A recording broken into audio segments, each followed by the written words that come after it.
Hi, I'm Anna Ottolino, and I wanted to thank the Boulder Bookstore for inviting me to tell you a little bit about my book, The Feathered Bridge.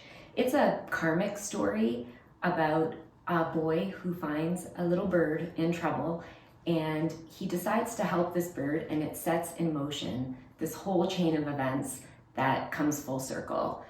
It's about kindness and how we are all connected and all downriver from each other. I hope you'll take a look at the book at the Boulder Bookstore, and if you have a special child in your life, you'll share it with them. I'm going to answer a few questions that the Boulder Bookstore sent to me, and my daughter Sarah is going to ask me those questions. Okay, question 1. Can you give us a very brief synopsis of your book? I think I already did that. Okay, what inspired you to write this book? So I was inspired to write this book actually many years ago. My in-laws had a property and it was so beautiful. It was filled with mulberry trees and wildlife, and my niece and nephew, Isabella and Henry, lived on the property, and every day there were unique things that happened. They would find a big mushroom or they'd see caterpillars. My own kids experienced this on the property as well. So as a gift to them one night, the story popped into my head and I just went down and wrote it on my computer. And I really do believe in the innate kindness of humans and even animals. They only take what they need. So I wanted to bring that into a book to teach children to really look at themselves and see and feel that inner kindness. Why did you decide to start your story right after a birthday party? Well, I feel that there are so many big events in our lives and we get so excited about them, and if we're not mindful about that excitement, there can be disappointment. On the other side of that, we sometimes have this perception that we have to look for these big events in our lives to be happy, when sometimes it's the little things that really are fulfilling for us. Why did you feel that this is an important story to share with children? Well, sometimes in this world that's moving so fast and there's so much technology, I think that we forget sometimes that just the simple things like holding a door for someone or smiling at them or helping them with something little can have a lasting effect. Can you tell us about your experience working with David Boo, your book's illustrator? Well, this is going to be uneventful because I never got to meet David in person, but the company that I used to publish the book, they gave me several options to choose from, and I felt like David's illustrations really spoke to me, especially when I sent him some excerpts from the book and he was able to create my vision. What are a couple books that you've read recently that you really loved? Oh, wow. I'm thinking of an adult book right now called The Many Lives of Mama Love, and I absolutely loved that book because of how much transformation happens in it. And it's also about kindness and helping others and really seeing other people's perspectives. It's a great story, and I think you should read it if you have time. Is there anything else you want us to know about your book? I guess I want you to know that the book has many themes. The more I read it, even myself, I find that there are layers.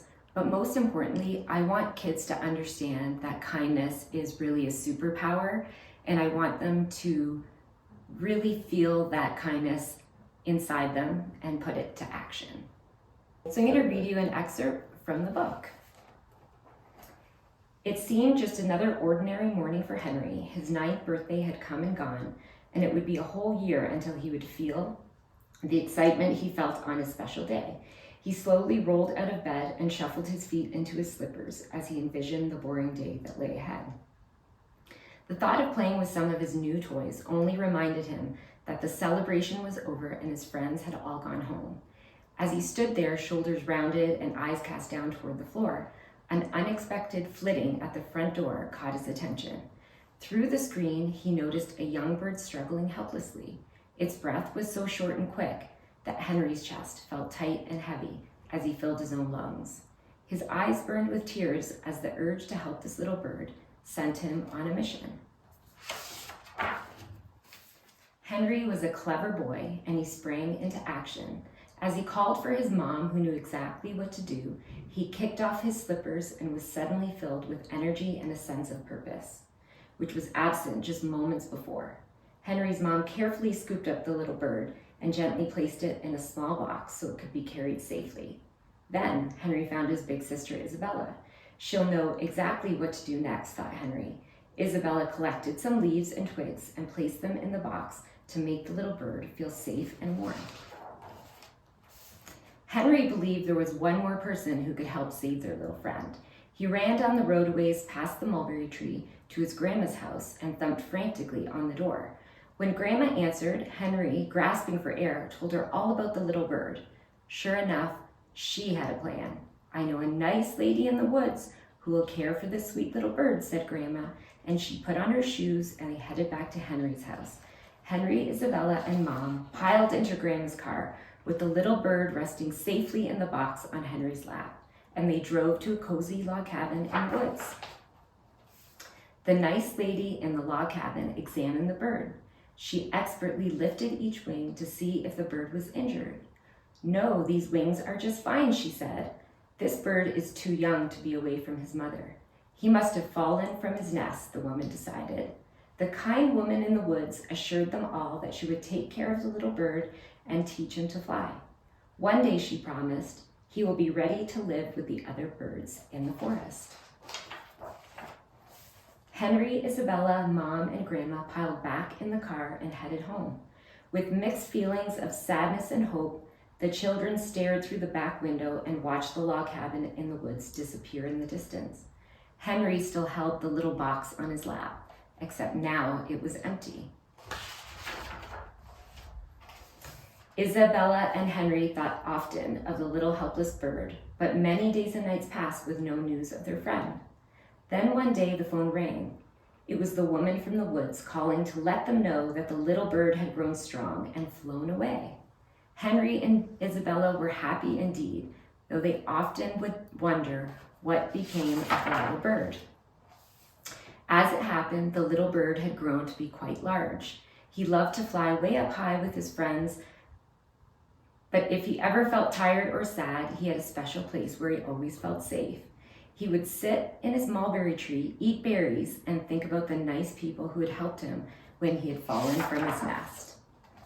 One day, when his tummy was full, he was searching for just the right branch to rest on when a loud crick and then a crack turned his focus to a fluffy-tailed squirrel who was stuck high up in the tree. The squirrel quivered with fright as she clung to the breaking branch. In the neighboring tree, the bird saw little baby squirrels who were waiting helplessly for their mother's safe return. The bird's eyes filled with tears, and he felt a strong urge to help this poor family of squirrels. The bird was a quick thinker. He began to call out to his bird friends, and his cries echoed through the forest. Sure enough, from all directions, his bird friends answered his call. Soon there were many birds to help, and they knew just what to do when they saw the squirrel grasping for its life on the broken branch. They hovered next to one another with their large wings spread wide open, creating a feathered bridge that connected the bending branch to the neighboring tree where the squirrels waited. The mama squirrel ran briskly over the airborne bridge, safely reaching her babies. The birds were delighted and relieved, but as time passed, they often wondered what became of the family of squirrels. The squirrels felt so lucky to be back together again. Every night before bed, the baby squirrels begged to hear the story of the bird who saved their mommy from the high branch. A lot more happens, but I'm gonna leave it for you to read yourself, and just a little note, there's a surprise ending. Lastly, I really want to thank the Boulder Bookstore for giving me this opportunity to highlight my book, and I hope you enjoy it. May you be happy, well, and peaceful.